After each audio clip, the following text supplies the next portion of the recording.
the energy had shifted. Though Teresa warned, spirits can linger. Lucas kept teaching, kept coaching chess, but he never opened the cellar door again. He hung a cross above it just in case. Lebanon went back to normal. The Bologna Festival planning for 2025. Mrs. Rivera still waving from her porch. But Lucas knows Elizabeth was there, her whispers in his dreams, and he'll never unhear them. Abandoned Asylum's terrifying secret uncovered. Abandoned Asylum hid a terrifying secret. That's what Ryan Mitchell discovered in the spring of 2025 in a forgotten corner of West Virginia called Point Pleasant, a town of about 40 people nestled along the Ohio River. Point Pleasant is best known for the Mothman legend, a winged creature tied to a 1967 bridge collapse, but Ryan's story has nothing to do with that. It's about the old Blackwell Asylum, a sprawling, decaying complex on the outskirts of town, shuttered since 1983. Ryan, a 27-year-old mechanic who fixed trucks at a local garage, wasn't looking for trouble.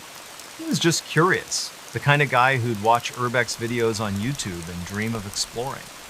But on March 22, 2025, his curiosity led him to a place no one should have gone, and he uncovered something that still keeps him awake at night. Point Pleasant is a quiet town, with a Dollar Tree, a diner called the Coffee Grinder, and a riverfront park where folks fish for catfish. The Blackwell Asylum, though, is a blight on the landscape, a mile from the nearest road, hidden by overgrown pines and rusted no trespassing signs. Built in 1890 as the Blackwell Lunatic Asylum, it housed thousands over the years patients, with mental illnesses, criminals, and anyone society deemed unfit. By the 1970s, reports of abuse, experimental treatments, and mysterious deaths had piled up, and the state closed it after a 1982 expose in the Charleston Gazette. Ryan knew the stories, whispered at the garage or over beers at Tudor's Biscuit World. Kids said the asylum was haunted, that screams echoed at night. Ryan didn't buy it. He figured the real horror was history, not ghosts, but he wanted to see it for himself. On March 22, Ryan and his buddy, Caleb Turner, a 25-year-old welder, planned a trip to Blackwell. They'd been talking about it for weeks, hyped by YouTube channels like Exploring with Josh. Ryan packed a backpack with a flashlight, a GoPro Hero 10 he'd bought used for $200, a water bottle, and a pocket knife. Caleb brought a crowbar, just in case, and his iPhone for photos. They drove Ryan's 2018 Ford F-150 to a dirt road near the asylum, parking at 3:00 p.m. under a gray sky. The air was chilly, about 45 degrees, with a breeze rustling the pines. They hopped a sagging chain-link fence, the GoPro strapped to Ryan's chest, recording. The asylum loomed ahead, a red brick monolith with broken windows, ivy choking the walls, and a collapsed chimney. It looked like a place time forgot, and Ryan felt a thrill, not fear. That was his first mistake. They entered through a side door, the lock long broken, and stepped into a hallway littered with debris-spilling paint, shattered tiles, and rusted gurneys. The air smelled of mold and something sharper, like old medicine. Ryan's GoPro caught it all. The graffiti-covered walls, the flickering light from their flashlights, Caleb's nervous laugh. They explored the first floor, finding an old cafeteria with overturned tables, a nurse's station with scattered files, and a therapy room with a cracked electroshock machine. Ryan narrated for the camera, "This is creepy, but kinda cool." At 3:47 p.m., they reached a stairwell to the basement marked Ward C restricted in faded paint. Caleb hesitated, but Ryan, adrenaline pumping, said, "Come on, man, this is the good stuff." They descended, the stairs creaking, the air growing colder, heavier. The basement was different. The walls were concrete, stained with water, and the corridors narrower, like a maze. Their flashlights cast long shadows, and the GoPro's audio picked up a faint drip, drip, drip. They found locked doors, some with small barred windows, and rooms filled with junk syringes, broken chairs, a straitjacket hanging on a hook. Ryan's excitement faded. "This feels wrong," he whispered. Caleb nodded, gripping the crowbar. At 4:12 p.m., they reached a door labeled Observation Room 3. It was ajar, unlike the others. Ryan pushed it open, the hinges screaming. Inside was a small room, maybe 10 by 10 feet, with a rusted metal table bolted to the floor, restraints dangling from the sides. On the table was a leather-bound ledger, its pages yellowed but intact. Ryan picked it up, his hands steady despite the chill in his bones. The ledger was a patient log, dated 1953 to 1955, from a Dr. Harold Vance, chief psychiatrist. It listed names, diagnoses, and treatments. Most were routine sedatives, therapy, but the last entry, dated June 17, 1955, was different. It described patient 47, a woman named Margaret Lowe, age 32, admitted for hysteria. The note read, "Subject resistant to standard protocols. Initiated procedure 12. Results inconclusive. Subject terminated." Ryan's stomach twisted. Terminated? He flipped the page, finding a sketch. A woman strapped to a table, wires attached to her head, a machine labeled Project Echelon. Caleb, looking over his shoulder, said, "Dude, this is bad. We should go." But Ryan couldn't stop. He slipped the ledger into his backpack, the GoPro still rolling, time-stamped 4:19 p.m. That's when they heard it. A low moan, like someone in pain, coming from deeper in the basement. Ryan froze, his flashlight shaking. Caleb whispered, "That's not the wind." The GoPro's audio caught it, faint but clear, at 4:21 p.m. They backed out of the room, their footsteps loud in the silence. The moan came again, closer, followed by a scrape like metal on concrete. Ryan's mind raced, maybe a squatter, an animal? But the asylum had been empty for decades, patrolled occasionally by county deputies. They turned a corner, and their flashlights hit something. A figure, humanoid, at the end of the hall, maybe 50 feet away. It was tall, thin, its head tilted unnaturally. The GoPro caught a glimpse before Ryan swung the camera away, his breath ragged. Caleb grabbed his arm. "Run now!" They bolted, the moan turning into a wail behind them. They reached the stairs, scrambling up, the GoPro bouncing, recording chaos. At the first floor, they didn't stop, sprinting through the hallway, out the side door, and over the fence. They didn't look back until they were in the truck, doors locked, at 4:37 p.m. Ryan's hands shook as he stopped the GoPro. Caleb was pale, muttering, "What was that?" Ryan didn't answer. He drove straight to his apartment on Walnut Street, a one-bedroom above a laundromat. There, they watched the footage. The figure in the hall was blurry but real, its eyes reflective, like an animal's, but its body too human. The ledger was real, too, its ink smudged but legible. Ryan uploaded the footage to his laptop, time-stamped, and backed it up on a flash drive. He texted his sister Lauren, a nurse in Huntington, 60 miles away, with a clip. "This is insane," she replied. "Don't go back." But Ryan couldn't let it go. On March 23, he drove to the Point Pleasant Library, a small building with free Wi-Fi and a local history section. He searched for Blackwell Asylum records, finding a 1982 Gazette article, "Asylum Closed Amid Scandal." It mentioned Dr. Vance, accused of unethical experiments in the 1950s, including Project Echelon, a rumored CIA-funded study on mind control. No charges were filed. Vance died in 1960. Ryan found a 1955 obituary for Margaret Lowe, listed as deceased at Blackwell Asylum, cause unknown. Her photo showed a woman with dark hair, her eyes hauntingly familiar. Ryan's skin crawled. Was she the figure? He posted the ledger's last page to a Reddit forum, r Urban Exploration, under the username WVMech88.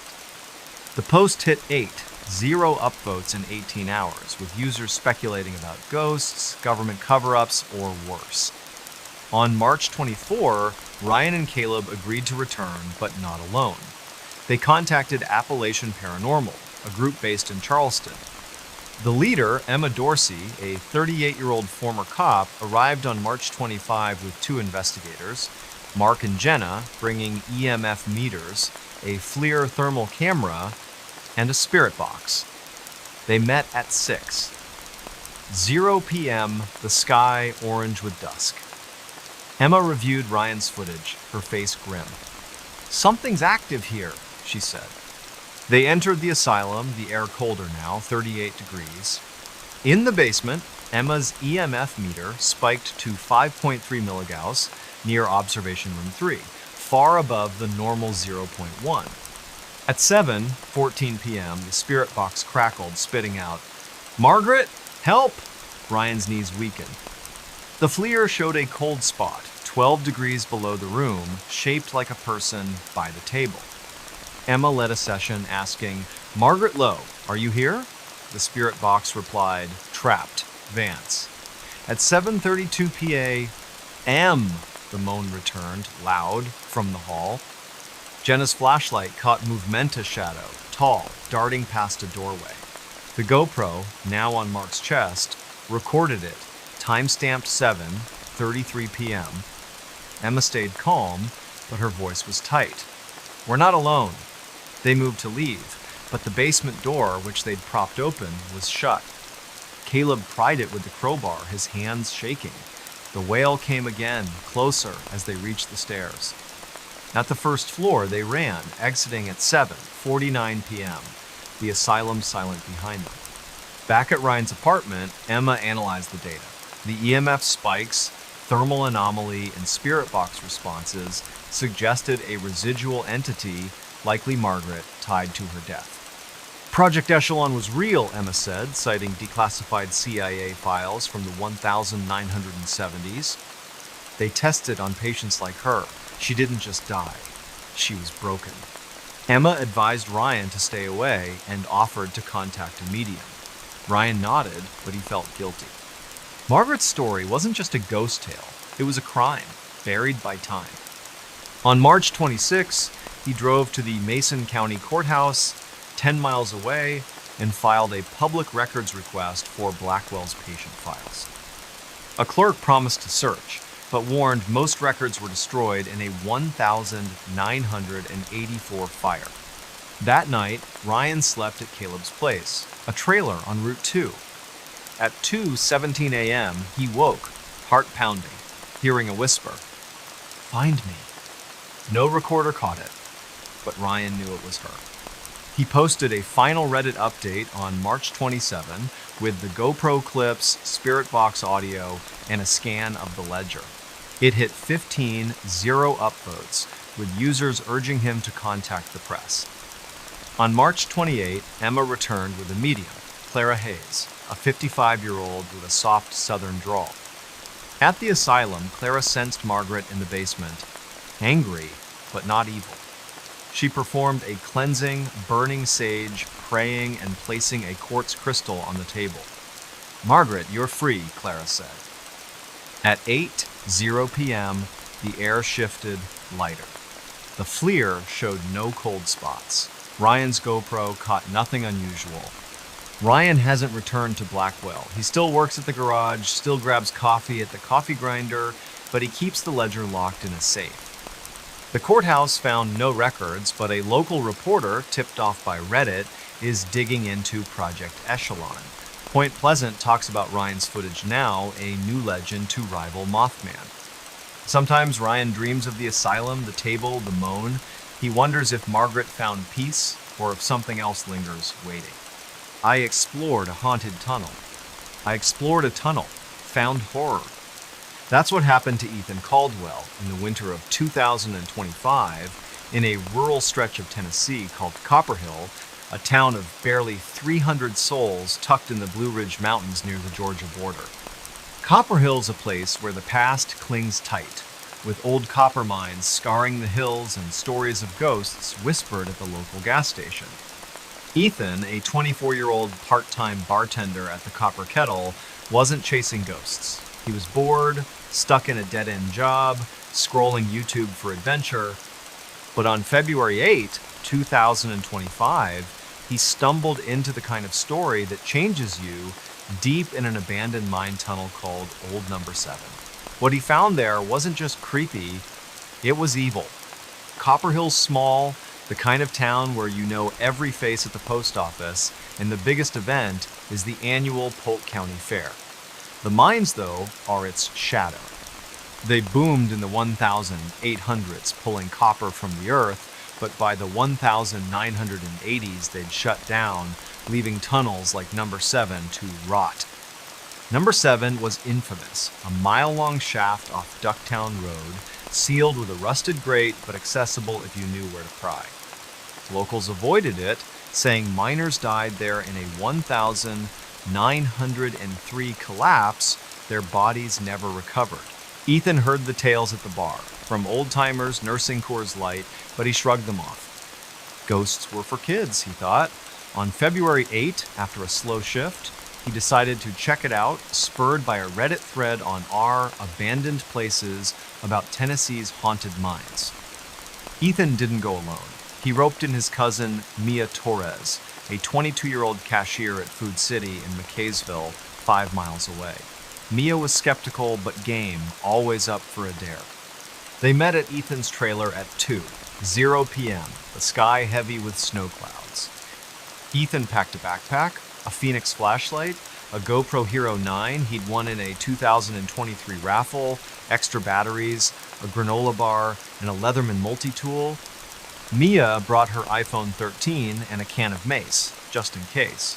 They drove Ethan's 2015 Jeep Cherokee to Ducktown Road, parking near a faded sign for the mine, half buried in kudzu. The air was frigid, 28 degrees, the ground crunchy with frost. Ethan strapped on the GoPro, hit record, and grinned at Mia. "Ready to be famous?" he said.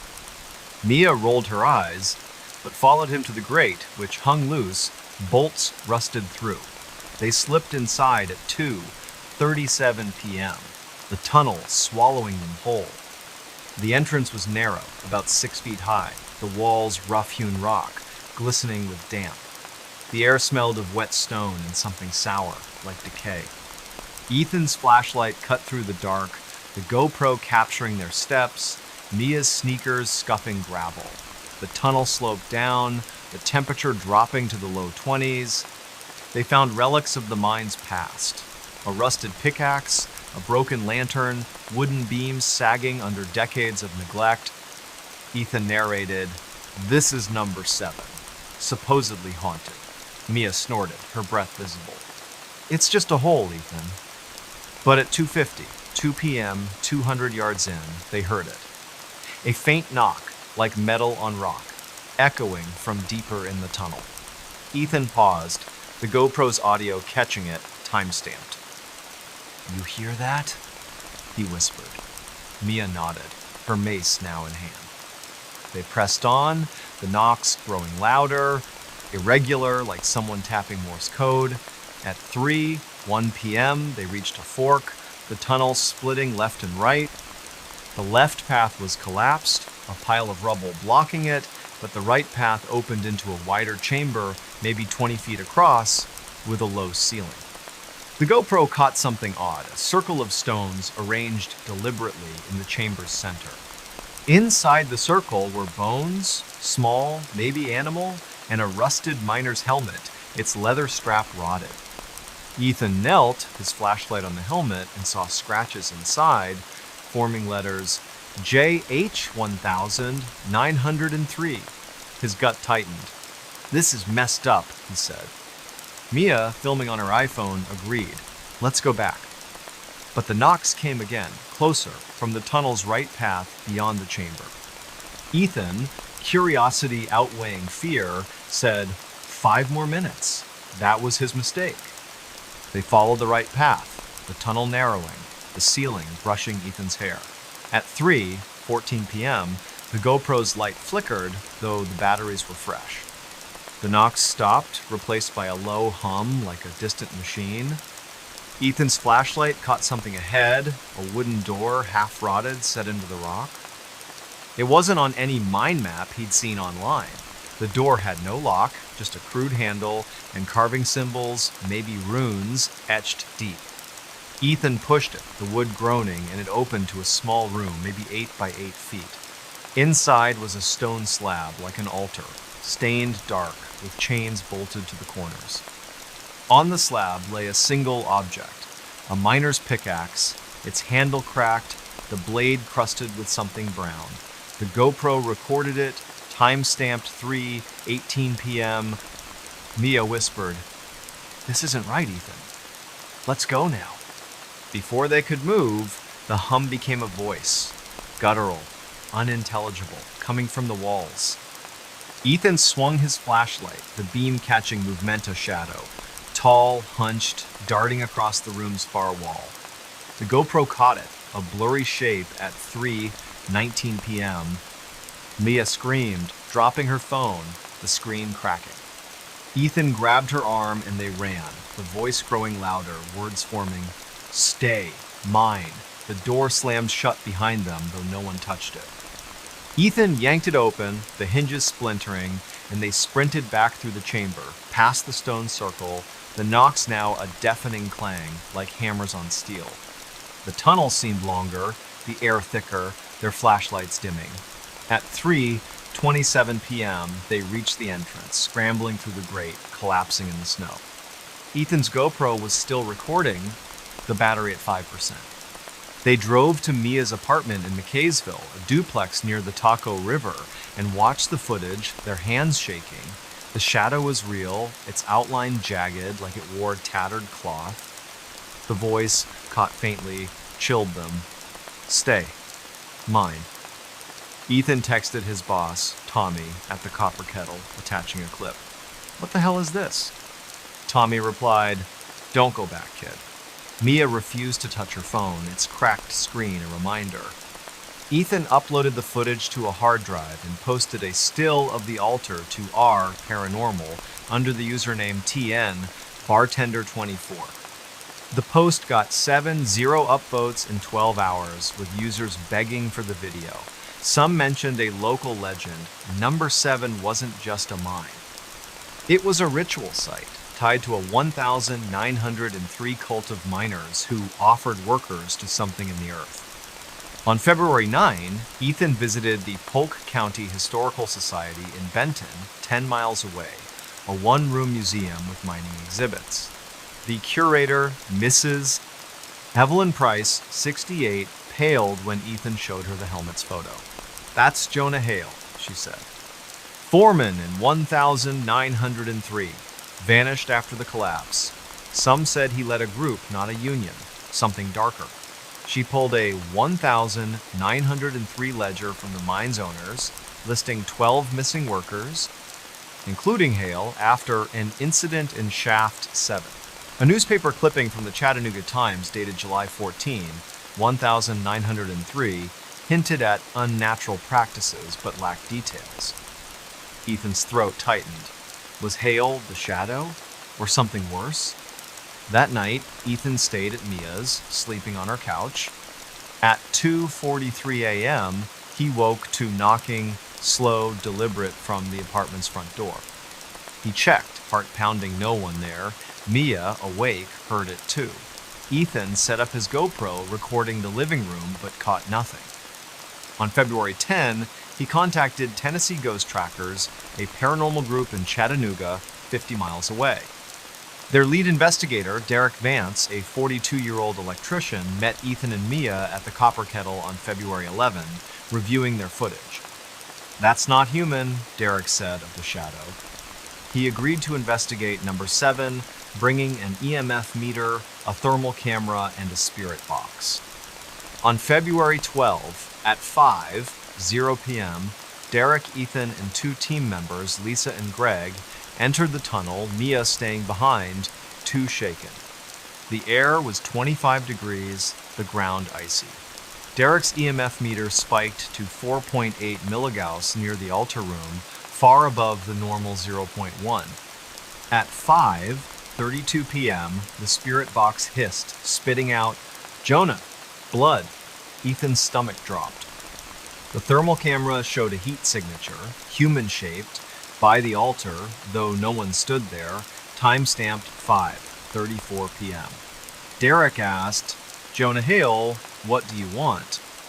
The spirit box replied, "Mine, forever." A clang echoed, like the pickaxe falling, though it hadn't moved. Lisa's flashlight died, despite new batteries. At 5:41 p.m., the shadow appeared, closer in the doorway, the GoPro catching its reflective eyes. Derek shouted, "Go!" They ran, the voice roaring, "Stay!" They reached the entrance at 5:49 p.m., breathless, the tunnel silent. At Derek's office, a converted garage, they analyzed the data. The EMF spikes, thermal anomaly, and spirit box responses pointed to a malevolent entity, possibly Hale, bound to the tunnel by whatever happened in 1903. "This isn't a ghost," Derek said. "It's something darker, tied to that altar." He cited a 1970s book, Tennessee's Hidden Histories, mentioning number 7 as a sacrificial site for a cult worshiping a mountain spirit. Derek urged Ethan to stay away and offered to bring a medium. Ethan agreed, guilt gnawing at him. He'd disturbed something, and it followed him. On February 13, Ethan and Mia moved to a motel in Blue Ridge, Georgia, 15 miles away, splitting the $80 a night cost. At 2:47 a.m., the knocking returned, now on the motel window. Ethan recorded it on his phone, catching 3 distinct taps, time-stamped. He posted a final Reddit update on February 14 with the GoPro clips, spirit box audio, and the helmet photo, hitting 10-0 upvotes. On February 15, Derek returned to number 7 with a medium, Sister Mary Ellison, a 60-year-old former nun. She sensed a presence, not human, in the altar room. At 6:00 p.m., she performed a cleansing, sprinkling holy water, reciting psalms, and placing a silver cross on the slab. "Leave this place," she commanded. The air warmed, the thermal camera clear. Ethan's GoPro, set up outside, caught no knocks. Ethan and Mia went back to Copperhill, but Ethan quit the bar, taking a job at a hardware store in Blue Ridge. He keeps the GoPro footage locked in a safe, the helmet photo deleted from his phone. Copperhill's quiet again, the fair planning for summer, but number 7's grate is now welded shut, a county order after Ethan's Reddit post. Sometimes Ethan hears a tap at night, faint, like a distant pickaxe. He prays it's just the wind, but he knows better. "Demon lurked in my basement." Demon lurked in my basement shadows. That's the nightmare Olivia Grant faced in the early spring of 2025 in a quiet suburb of Grand Rapids, Michigan, called Kentwood, home to about 54 people. Kentwood's the kind of place where kids bike to Dairy Queen, neighbors mow each other's lawns, and the biggest drama is a delayed road repair on 44th Street. Olivia, a 32-year-old single mom and paralegal at a downtown law firm, lived in a 1,970s split level on Meadow Lane Drive, bought in 2022 for $245,000. It was her and her 8-year-old son Noah in a house with shag carpet, a wood-paneled den, and a basement she rarely used. But in March 2025, something in that basement turned her life upside down, something she swears wasn't human. Grand Rapids is a mid-sized city, but Kentwood feels smaller, with strip malls, a Meijer superstore, and a community center hosting Friday fish fries. Olivia loved the normalcy, dropping Noah at school, grabbing coffee at Big B, and waving to her neighbor, Mr. Doug Larson, a retired electrician who'd tinker in his garage. Her house was cozy, if dated, with a backyard swing set and a basement full of junk Christmas decorations, Noah's old tricycle, and a washer-dryer that rattled like a freight train. She'd avoided the basement since moving in, creeped out by its low ceiling and flickering fluorescent light. Noah wasn't allowed down there, a rule he followed without complaint. But on March 3, 2025, everything changed. That evening, Olivia was cooking spaghetti, Noah doing homework at the kitchen table. It was 6:15 p.m., the sky dark, a light rain tapping the windows. Noah looked up, frowning. "Mom, what's that smell?" Olivia sniffed, catching a whiff of something foul, like sulfur or rotten eggs, coming from the basement door, a flimsy plywood slab off the kitchen. She figured it was a plumbing issue, maybe a backed-up drain. She grabbed a flashlight, her iPhone 12, and opened the door, the smell hitting her like a wall. The stairs creaked as she descended, her flashlight beam sweeping the concrete floor, littered with dust and cobwebs. The washer-dryer was silent, the light off. At the bottom, she gagged, the odor choking. Her phone's flashlight caught something odd, a dark smear, like oil, on the wall near the furnace, forming a rough shape, maybe 3 feet tall, human-like but distorted. She snapped a photo, time-stamped 6:22 p.m., and backed up, her skin prickling. That's when she heard it, a low growl, not animal, not mechanical, coming from the corner where the smear was. She ran upstairs, slamming the door, her heart pounding. Olivia didn't tell Noah, not wanting to scare him. She locked the basement door, a cheap knob lock, and texted her friend Jenna, a realtor in Grand Rapids. "Weird smell in basement, creepy vibe. Plumber?" Jenna replied. "Could be mold. Call someone tomorrow." Olivia tried to sleep, but the growl echoed in her mind. At 2:47 a.m., she woke to a thud, like something heavy falling downstairs. She checked her phone's security app, linked to a Blink camera in the living room. The feed was normal, but the basement door was ajar, though she'd locked it. She grabbed a baseball bat from Noah's room, crept to the kitchen, and shut the door, sliding a chair under the knob. Nothing else happened, but she didn't sleep. Her phone opened to 911. On March 4, Olivia called a plumber, Mike's Plumbing, from Kentwood. Mike, a burly guy in his 50s, arrived at 10:00 a.m., checked the basement, and found no leaks or sewer issues. "That smell's not normal," he said, eyeing the smear, now fainter. "Might be a dead animal in the walls."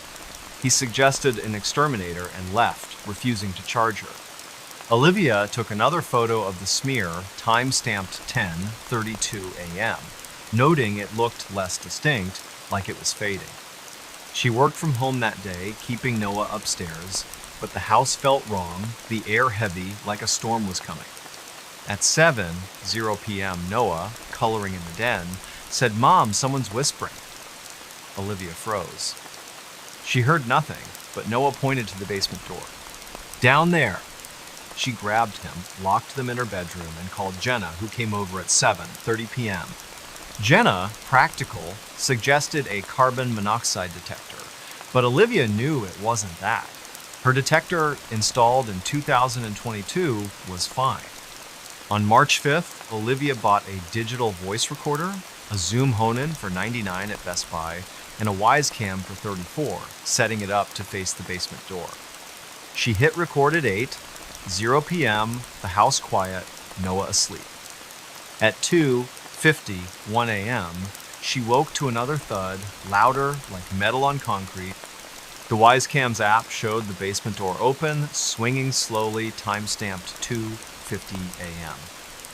She checked the recorder, her hands shaking. At 2:49 a.m., it caught a voice, deep guttural, saying, "Leave, now." No one was in the house but her and Noah. She grabbed Noah, still half asleep, and drove to a Holiday Inn on 28th Street, checking in at 3:20 a.m. She texted Jenna the audio clip, who called, voice trembling, "Liv, that's not human. Stay out." Olivia didn't return home that day.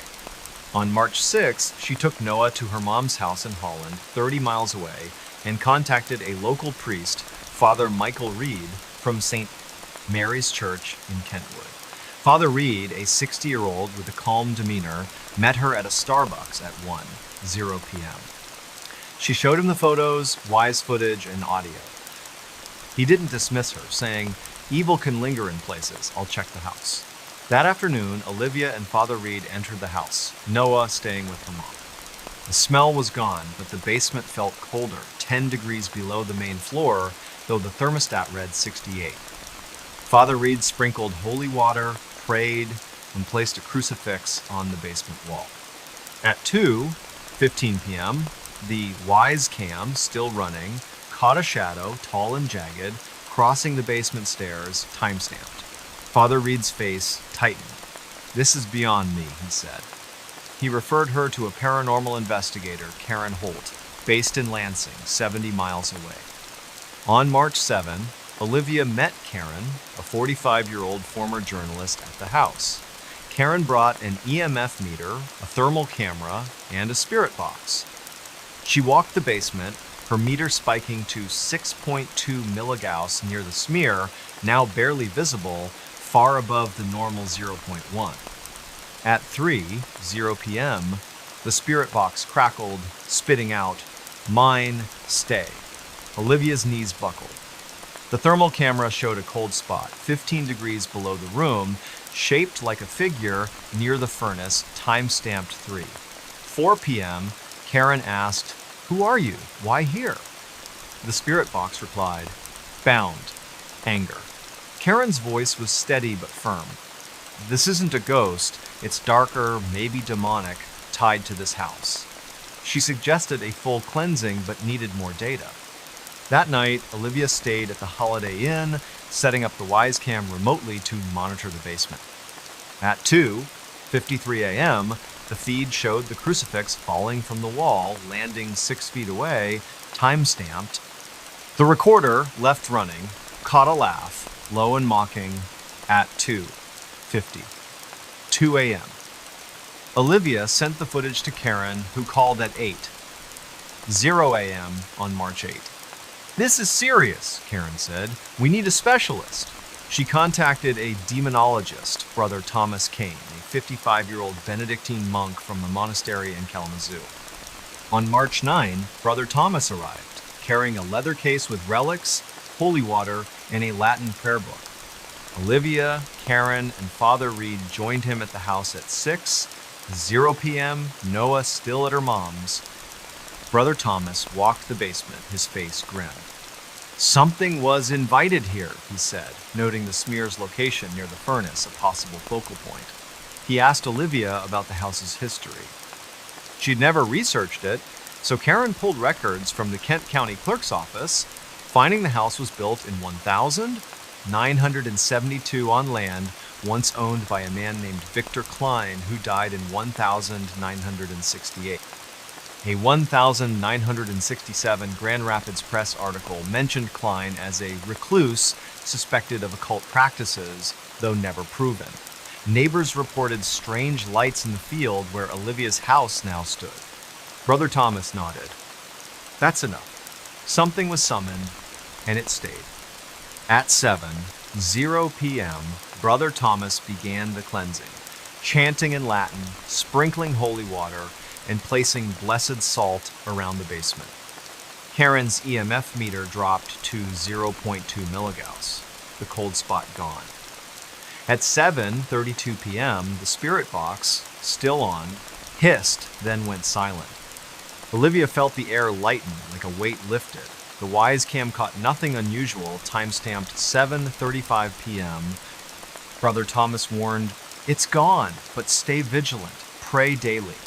Olivia nodded, exhausted but relieved. She and Noah returned home on March 10. The basement door locked, a new crucifix hung. Olivia posted her story to R Paranormal on March 11 under the username MI Mom25 with the Wise clips, audio, and smear photos hitting 0 upvotes in 24 hours. Karen and Brother Thomas confirmed the entity was likely banished, but Olivia sold the house in April 2025, moving to an apartment in Wyoming, Michigan, 10 miles away. She keeps the recorder off, the basement a memory she buries. Kentwood's back to normal, Dairy Queen buzzing, Mr. Larson tinkering.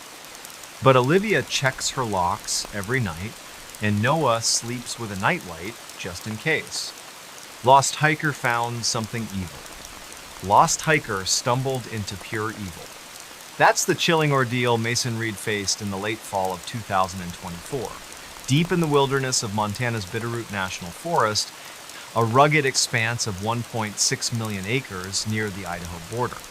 The Bitterroot's a place of towering pines, jagged peaks, and trails that wind through valleys where cell service is a myth. Mason, a 30-year-old software developer from Missoula, 40 miles north, wasn't new to hiking. He'd tackled trails across the Rockies, logging 50 miles a month on his Garmin watch.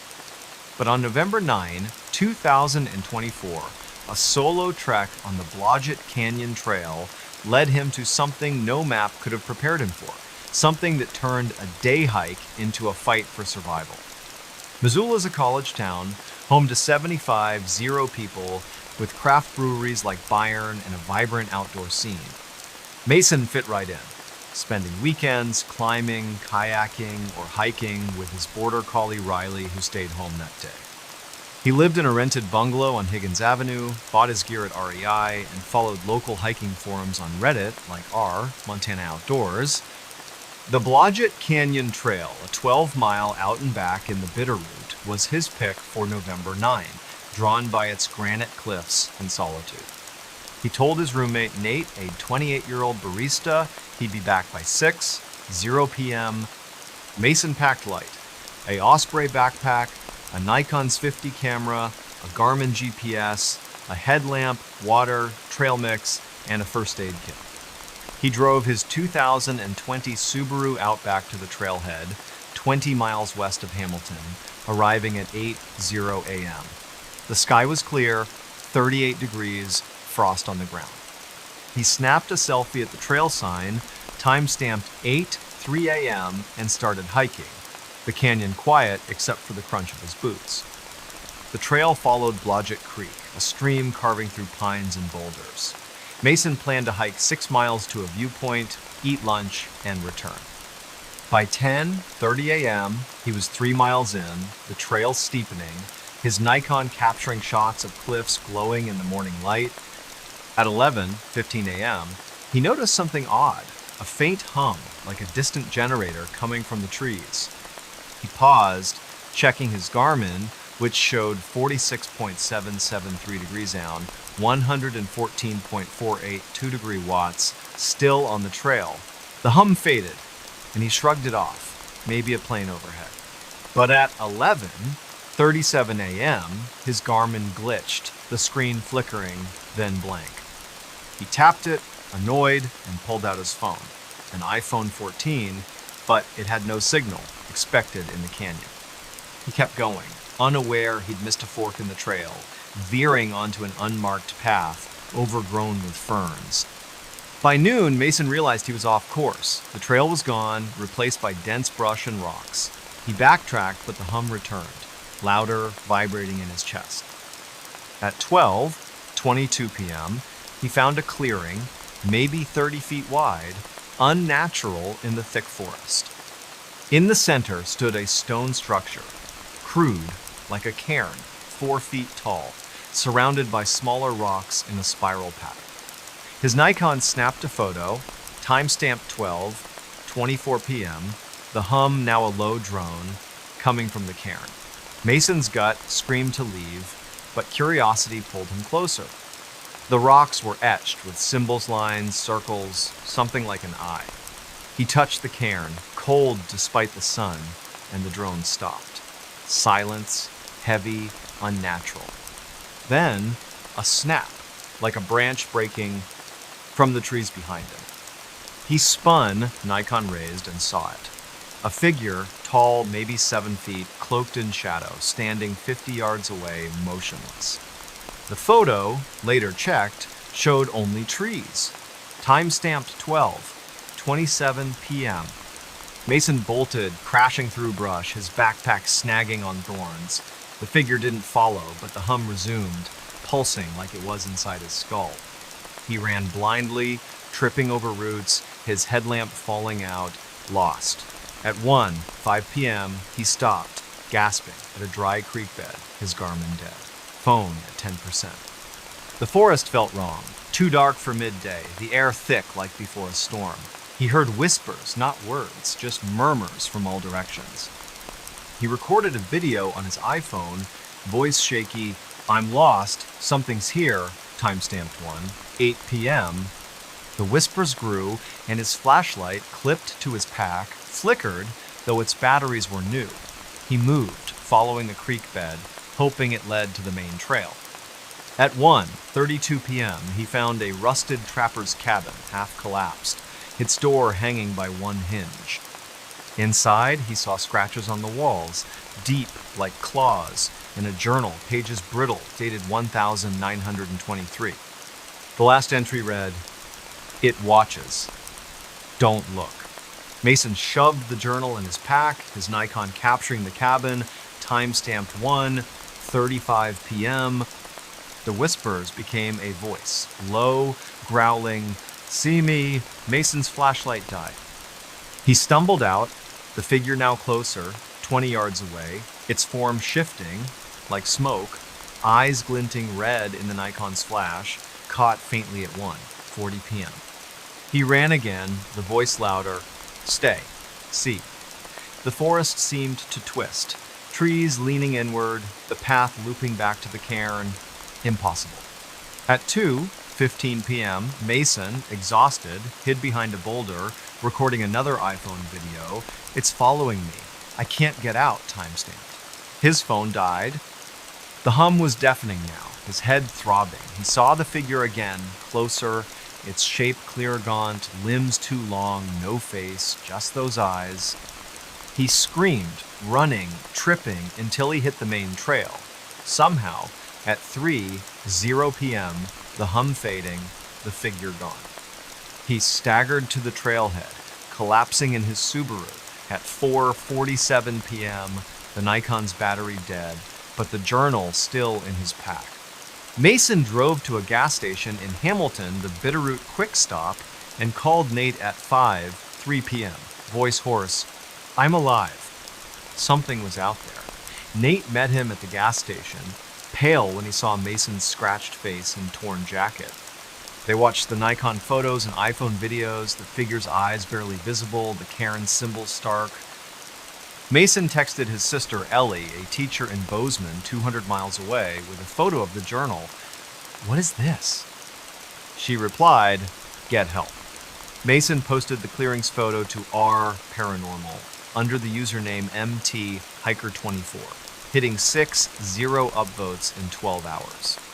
Users speculated about skinwalkers, wendigos, or something older, tied to native Salish legends of shadow beings in the Bitterroot. On November 10, Mason visited the Missoula Public Library, a modern building with a Montana history section. He showed the journal to a librarian, Dr. Susan Klein, a 62-year-old historian. She recognized the symbols as similar to Salish warnings, meant to mark forbidden places. The journal belonged to a trapper, Amos Reed, no relation to Mason, who vanished in 1923. A 1923 Missoulian article reported Amos's cabin found empty, walls scratched, his rifle unfired. Dr. Klein warned Mason, "Some places are left alone for a reason." He dug deeper, finding a 1978 Forest Service report of missing hikers near Blodgett Canyon with strange markings, noted but unexplained. Mason's stomach churned. Was the cairn a marker? A trap? That night, at his bungalow, Mason couldn't sleep. At 2:33 a.m., he heard the hum faint outside his window. He grabbed his Nikon, but the battery, charged that day, was dead. He set up his iPhone to record, catching a whisper, "See me," timestamped 2:35 a.m. He called Nate, who crashed on his couch, both too scared to sleep. On November 11, Mason contacted Big Sky Paranormal, a Missoula-based group. Their leader, Travis Cole, a 39-year-old ex-Marine, met Mason at Bayern Brewery, reviewing the footage. "That's not a ghost," Travis said.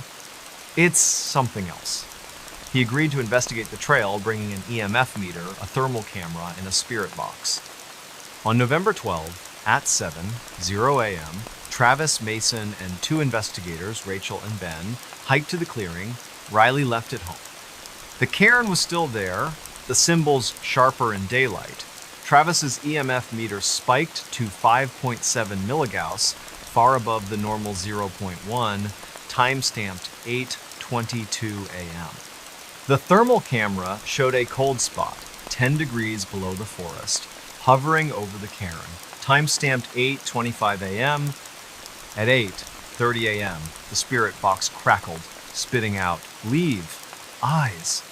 Mason's throat tightened. Rachel's flashlight flickered, and Ben saw movement branches bending, no wind. The hum returned, low, and Travis's camera caught a shadow, fleeting, at 8:37 a.m. "We're done," Travis said, voice steady but urgent. They hiked out, the hum fading, reaching the trailhead at 10:15 a.m. At Travis's office, a rented space near the university, they analyzed the data. The EMF spikes, thermal anomaly, and spirit box suggested a non-human entity possibly tied to the land. Travis cited Salish oral histories, shared by a tribal elder in 2020, about watchers in the Bitterroot guarding sacred sites. "You disturbed it," Travis told Mason. "It followed you."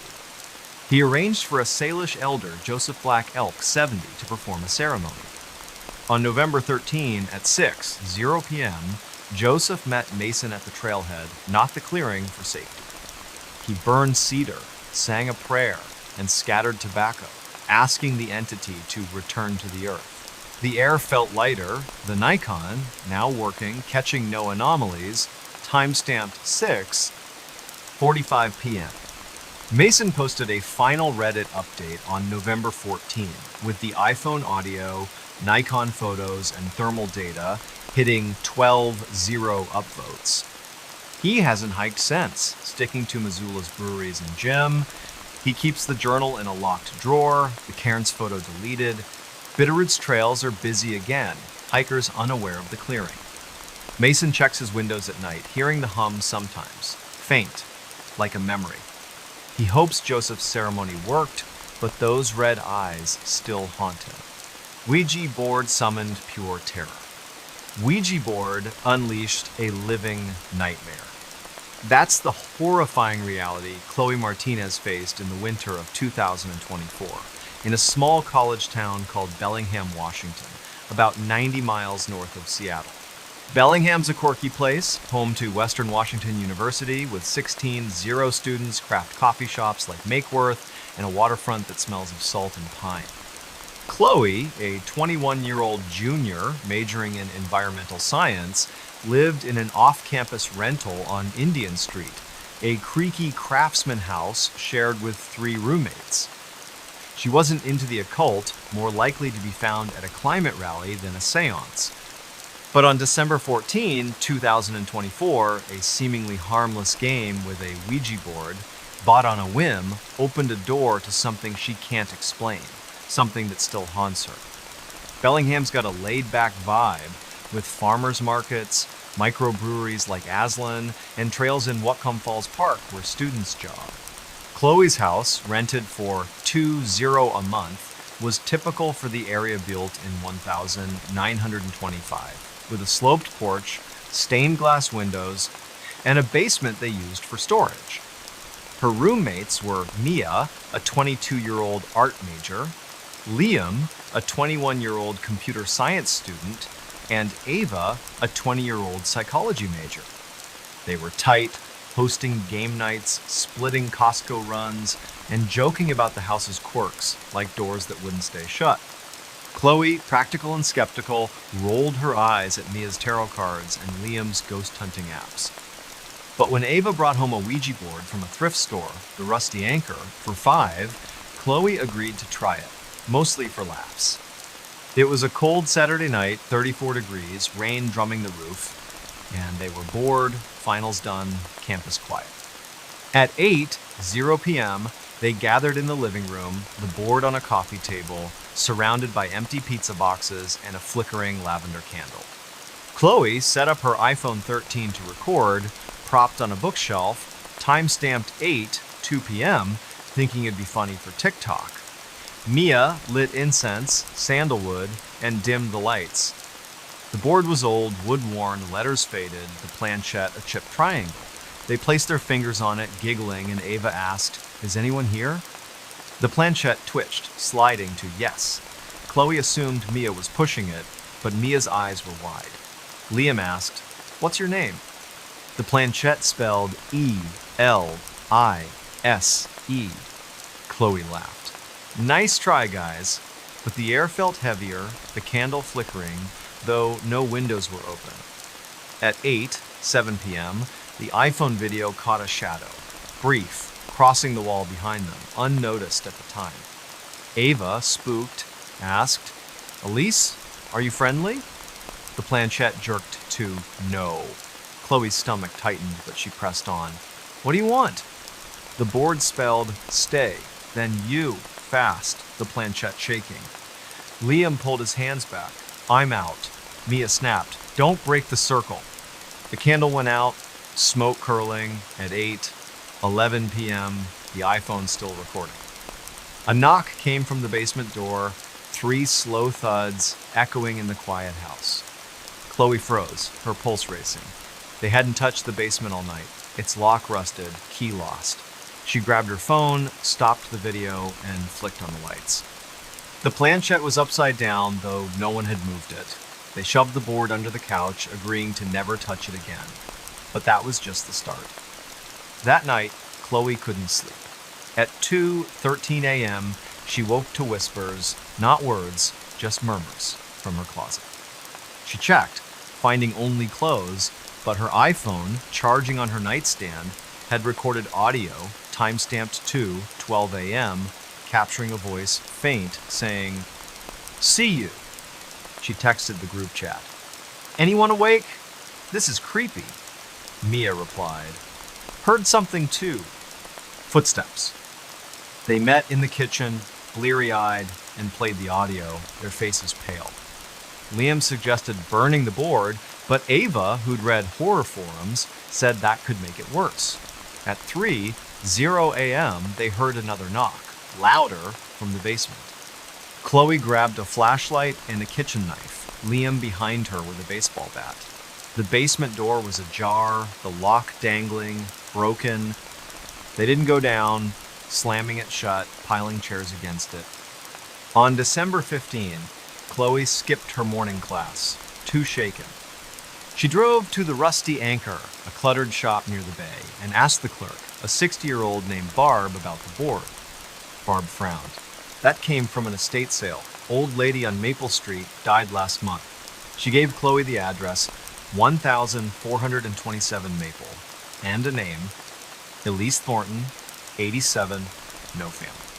Chloe visited the Bellingham Public Library, a brick building with free Wi-Fi, and searched obituaries. A November 2024 Bellingham Herald notice confirmed Elise's death. Passed peacefully at home, no cause listed. A 1985 article mentioned Elise as a recluse, rumored to dabble in spiritualism after her husband's death in a 1979 mill accident. Chloe's skin crawled. Was Elise tied to the board?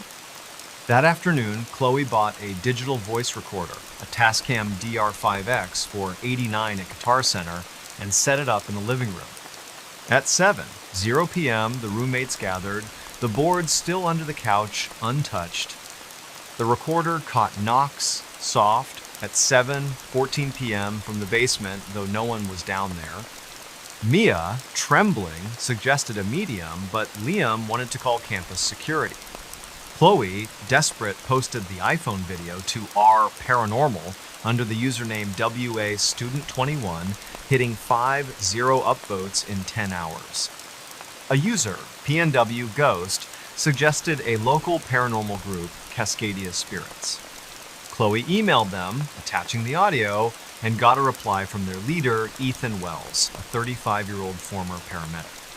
On December 16, Ethan arrived at 6:00 p.m. with an EMF meter, a thermal camera, and a spirit box. The house felt colder, 60 degrees despite the heater. Ethan's meter spiked to 4.9 milligauss near the basement door, far above the normal 0.1, timestamp 7 p.m. He set up the spirit box, asking, "Elise, are you here?" It hissed, then said, "Not Elise, other." Chloe's heart sank.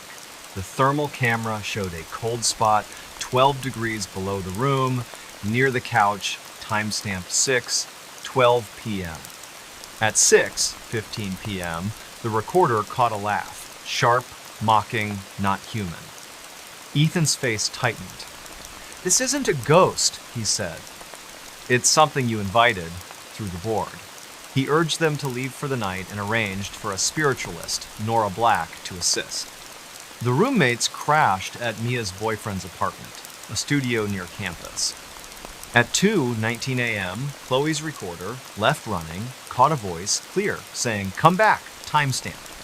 She sent it to Ethan, who called, "Stay away until we fix this." On December 17, Chloe researched the house, visiting the Whatcom County Assessor's Office.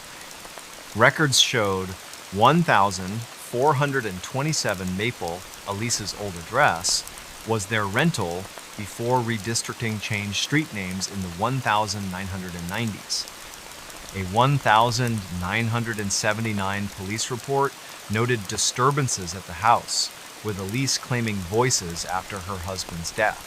Chloe's blood ran cold. The board had been in the house all along. On December 18, Ethan and Nora, a 50-year-old with a calm presence, met the roommates at the house at 5:00 p.m. Nora sensed a malevolent presence, not Elise, but something older, drawn by the board's use. She searched the basement, finding a hidden panel behind a shelf, revealing a box of paper letters from Elise dated 1980, describing a dark thing she'd contacted, begging it to leave. Nora's spirit box at 5:27 p.m. said, "Bound. Hate." The EMF meter spiked to 6.3 milligauss, the air heavy like smoke. Nora began a cleansing, burning sage, chanting, and placing salt around the board, which she sealed in a steel box with a cross. At 5:45 p.m., the recorder caught a scream, fading, then silence. The thermal camera showed no cold spots, the house lighter, timestamped 5:47 p.m. Chloe and her roommates returned on December 19, the board gone, taken by Nora for safekeeping. They posted a final Reddit update with the iPhone video, recorder audio, and thermal data hitting 10-0 upvotes. Chloe moved out in January 2025 to a dorm, her roommates scattering to new leases. She avoids thrift stores now, sticks to coffee shops and classes. Bellingham's back to its rainy rhythm, students biking to Makeworth, unaware of the house on Indian Street. Chloe keeps her recorder off, but sometimes, at night, she hears a faint knock and wonders if it's really gone. Something watched me from the woods. That's the terrifying truth Nathan Brooks uncovered in the early fall of 2024 in a remote corner of Maine called Millinocket, a town of about 0 people nestled near Baxter State Park. Millinocket's a place of dense forests, logging roads, and lakes where moose outnumber tourists. Nathan, a 29-year-old park ranger at Katahdin Woods and Waters National Monument, spent his days patrolling trails and checking campsites. He was no stranger to the wilderness, trained to handle bears, storms, or lost hikers. But on September 28, 2024, during a routine patrol, he encountered something in the woods that wasn't animal, wasn't human, and wasn't leaving him alone. Millinocket's a tight-knit town, with a diner called Ruthie's, a general store stocking ammo and bait, and a history tied to the Great Northern Paper Company, now gone. Nathan lived in a cabin on Golden Road, a dirt track off Route 11, rented for $600 a month. His life was simple: coffee from a percolator, shifts in his Ranger truck, and evenings with his girlfriend Lily, a 27-year-old nurse at Millinocket Regional Hospital. He wasn't superstitious, dismissing local tales of forest spirits or Bigfoot sightings as campfire stories. His job gave him a front row seat to the Katahdin Wilderness, 87 0 acres of pine, birch, and granite ridges. On September 28, he set out at 6:00 a.m., driving his Ford F-150 to a trailhead near Sandbank Stream, tasked with checking fire pits after a dry spell. He packed a radio, a Nikon D3000 500 camera for documenting violations, a Garmin GPS, a water bottle, and a Glock 19, standard for Rangers. The air was crisp, 42 degrees, the sky pink with dawn. He snapped a photo of the trailhead sign, time-stamped 6:07 a.m., and started his patrol, unaware he'd soon wish he'd stayed home. The Sandbank Trail was a 5-mile loop, popular with day hikers, but quiet that morning. Nathan hiked a mile in, his boots crunching on pine needles, the forest alive with birdsong. At 7:15 a.m., he reached a campsite, its fire pit cold, no issues. His Nikon captured the site, time-stamped. But as he turned to leave, he felt it a prickling on his neck, like eyes on him. He scanned the trees, seeing nothing but shadows, his radio silent. He chalked it up to fatigue, having pulled a double shift the day before. At 7:40 a.m., a mile deeper, he found something odd. A pile of stones, stacked like a pyramid, maybe 2 feet high, in the middle of the trail. It wasn't natural, too precise, with smaller rocks forming a circle around it. He took a photo, time-stamped 7:42 a.m., his Garmin noting the coordinates: 45.9, 17 degrees, 68.8, 53 degree watts. Then he heard a sound, low like a growl, not bear or moose, coming from the woods to his left. He unholstered his Glock, heart thudding, but saw nothing. The growl faded, and he moved on, unsettled. By 8:30 a.m., Nathan was 3 miles in, the trail narrowing, the forest thicker. The feeling of being watched grew heavy, like a weight on his chest. At a clearing near a stream, he found another stone pile, larger, 3 feet tall, with scratches on the rock's lines, curves, almost like letters. He snapped a photo, time-stamped 8:35 a.m., and noticed his Garmin glitching, the screen frozen. His radio crackled, spitting static, though he hadn't touched it. He called base. "This is Ranger Brooks, Sandbank Trail, anything on the wire?" No response, just static, time-stamped 8:37 a.m. on his log. Then, a branch snapped, loud, 30 yards away. He swung his Nikon, catching a Chapital, maybe 6 feet humanoid, blending with the trees, its edges blurry. The photo, later checked, showed only pines, time-stamped 8:39 a.m. Nathan's training kicked in. Don't panic, assess, retreat. He backed away, Glock raised, the growl returning, closer from multiple directions. Nathan hiked fast, aiming for the trailhead, the forest darker despite the morning sun. At 9:05 a.m., his flashlight, clipped to his pack, flickered, though its batteries were fresh. He heard whispers, not words, just hisses, weaving through the trees. He recorded a voice memo on his phone, an iPhone 11. "Something's out here, not animal," time-stamped 9:07 a.m. The stone piles appeared again, 3 more, smaller, along the trail as if guiding him deeper. At 9:20 a.m., he reached a fork he didn't recognize. The trail marker's gone. His Garmin was dead, phone at 15%, no signal. The whispers grew, forming a voice, raspy. "Look back." He didn't, running now, his Nikon bouncing, catching blurry shots of trees, time-stamped 9:22 a.m. The shape appeared again, closer, 20 yards behind, its eyes reflective, like coins in the gloom.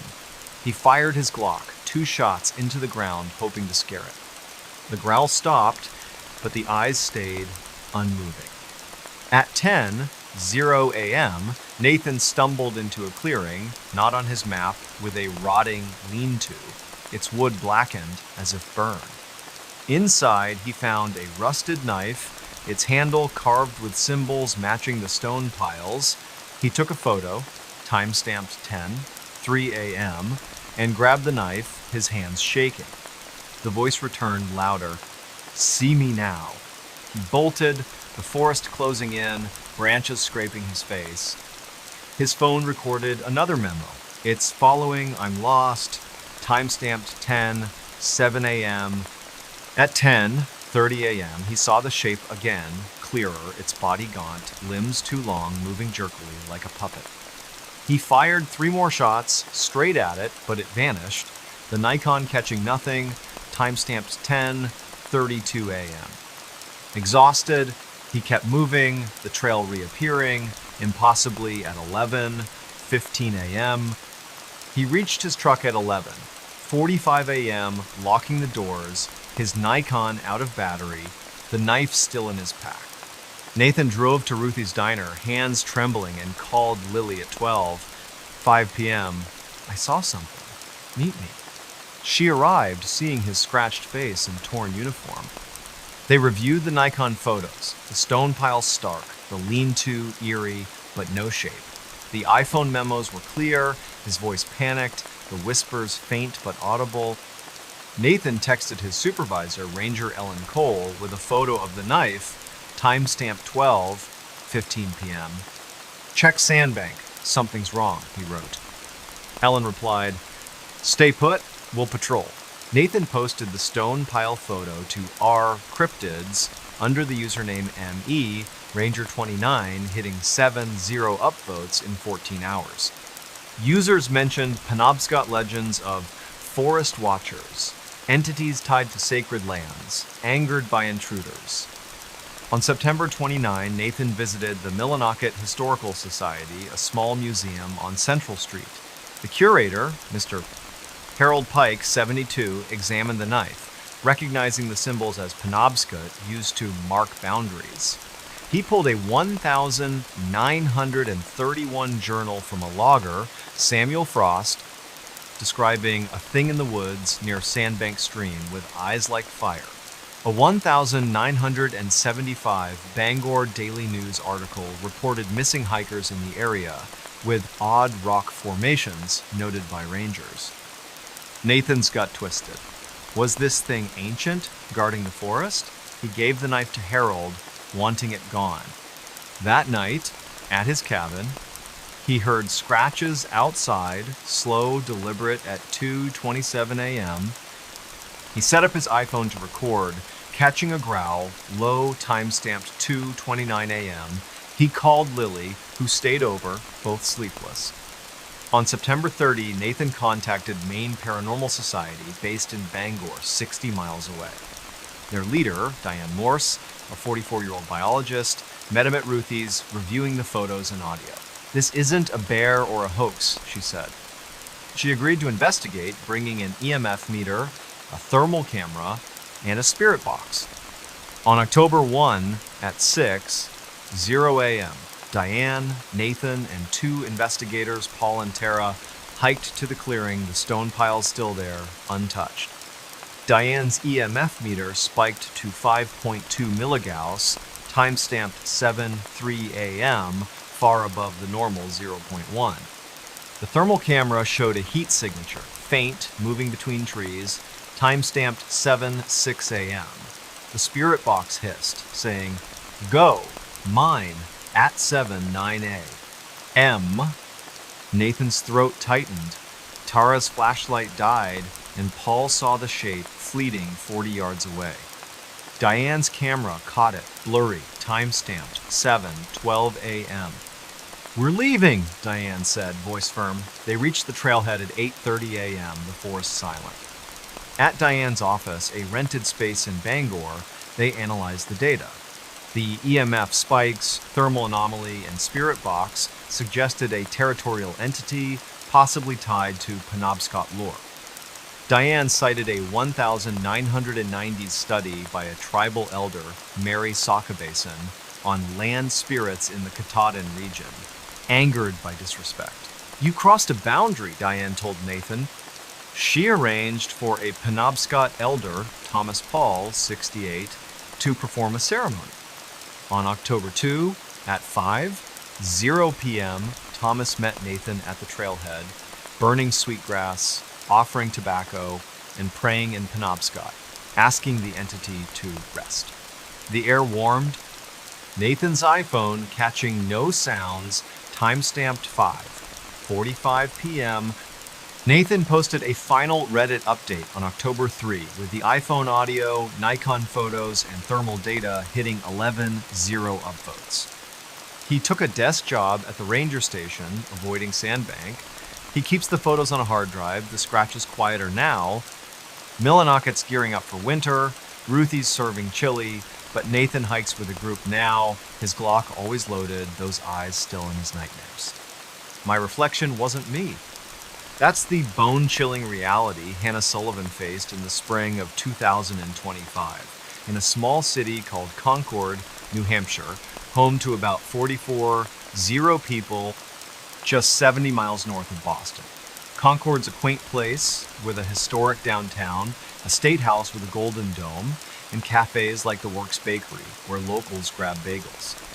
Hannah, a 26-year-old graphic designer working remotely for a Manchester ad agency, lived in a one-bedroom apartment on North Main Street, rented for $1,400 a month. She was practical, not prone to flights of fancy, her life filled with deadlines, yoga classes, and Netflix binges.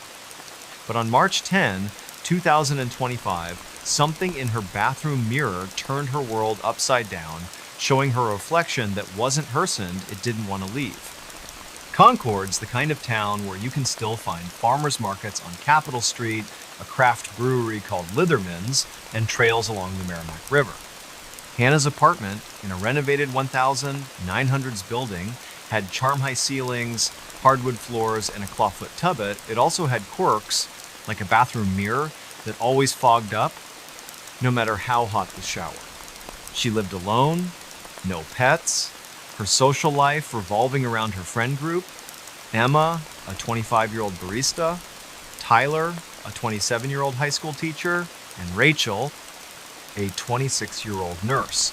They'd meet at True Brew Barista for trivia nights or hike in White Mountain National Forest. Hannah wasn't into ghost stories, rolling her eyes at Tyler's tales of haunted New England inns. But that Monday night, March 10, everything changed. Hannah got home at 7:00 p.m.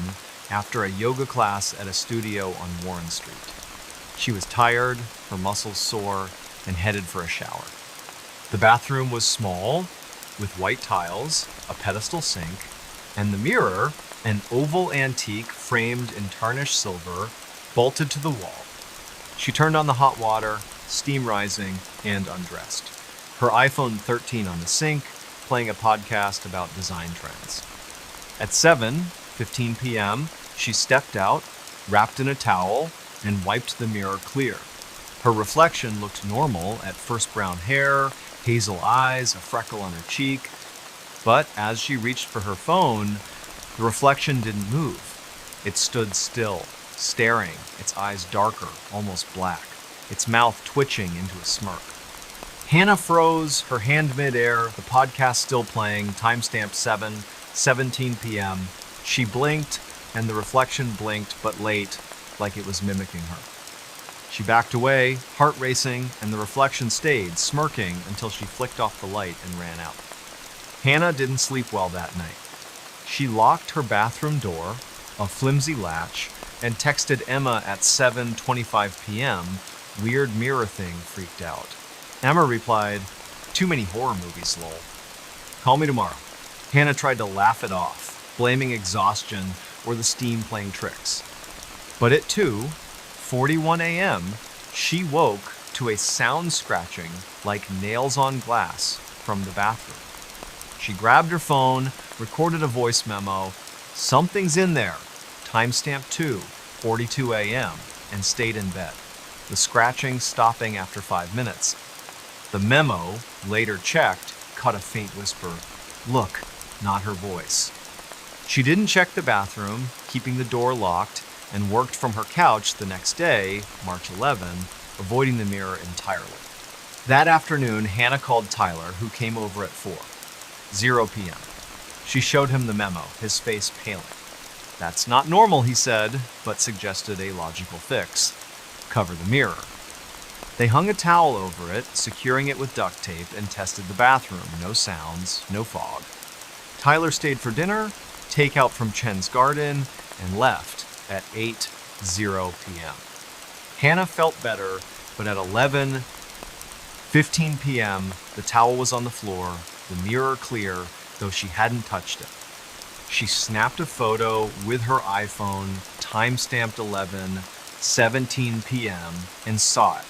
Her reflection, but with those black eyes, head tilted, smiling wider than her face could. She screamed, slammed the door, and called Rachel, who arrived at 11:30 p.m., calming her down. Rachel, practical, said, "Maybe it's the lighting. Let's check tomorrow." On March 12, Hannah bought a digital voice recorder, a Sony ICD UX570 for $79 at Best Buy in Manchester, and a Wisecam V3 for $39, setting it up to face the bathroom door. She hit record at 9:00 p.m., the apartment quiet, the mirror still uncovered, her nerves frayed.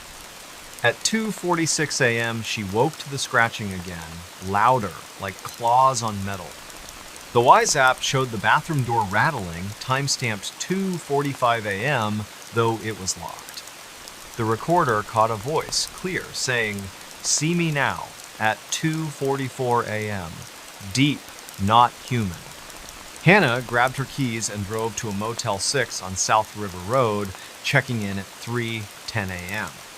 She texted Emma, Rachel, and Tyler the Wise clip in audio, group chat exploding with, "Get out, stay out!"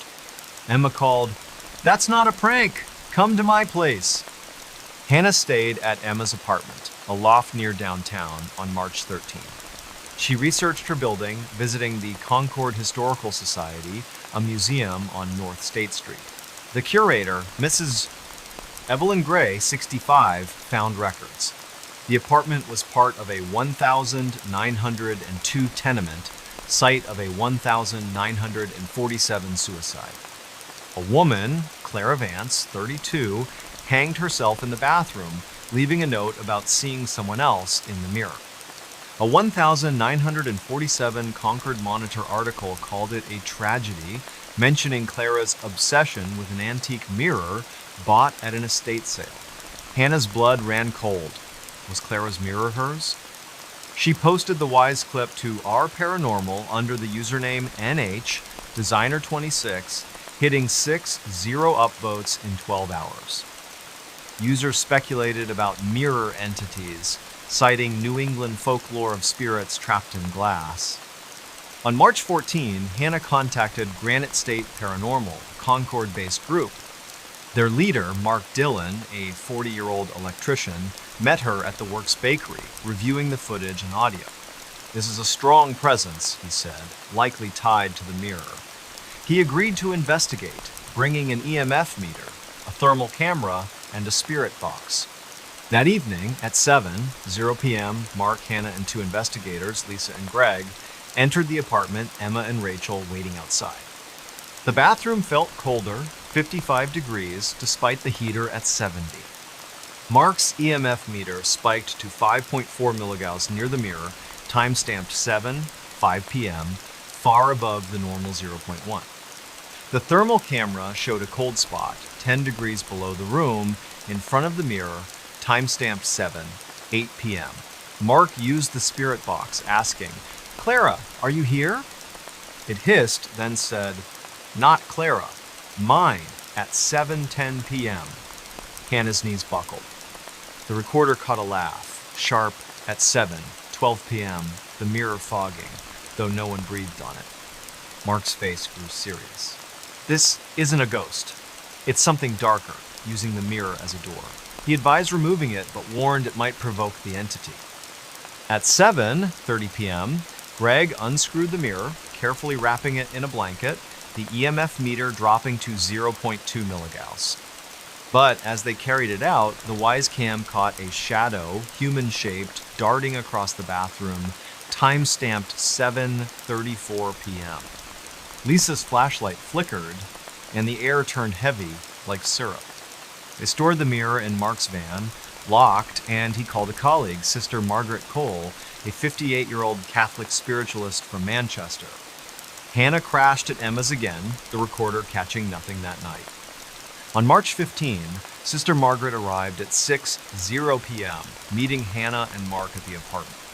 She inspected the bathroom, now mirrorless, and sensed a lingering malice. She found a 1,947 photo of Clara in the Historical Society's archive, her eyes eerily like the reflections. Margaret believed the entity wasn't Clara, but something Clara had summoned, perhaps through occult dabbling. At 6:30 p.m., Margaret performed a cleansing, sprinkling holy water, burning frankincense, and reciting prayers, placing a blessed medallion where the mirror hung. The thermal camera showed no cold spots. Time-stamped 6:45 p.m., the spirit box, used one last time, was silent. Mark took the mirror to a church in Manchester, where it was destroyed in a blessed fire, per Margaret's advice, on March 16. Hannah returned to her apartment on March 17, the bathroom normal, the air light. She posted a final Reddit update with the Wise clip, recorder audio, and Clara's photo, hitting 9,000 upvotes. She moved to a new apartment in Manchester in April 2025, closer to work, avoiding mirrors at night. Concord's bustling again, the works packed with students, the Merrimack flowing calmly. Hannah keeps her Wise Cam off, but sometimes in a store window, she catches a glimpse of something dark and looks away fast. Ancient relic woke, something dark. That's the harrowing truth Abigail Foster uncovered in the early winter of 2025 in a sleepy town called Taos, New Mexico, home to about 6,000 people, nestled in the Sangre de Cristo Mountains. Taos is known for its adobe architecture, art galleries, and a mystical vibe tied to its Native American and Spanish roots. Abigail, a 33-year-old antique dealer who ran a shop called Desert Finds on Paseo del Pueblo Sur, had a knack for spotting treasures at estate sales.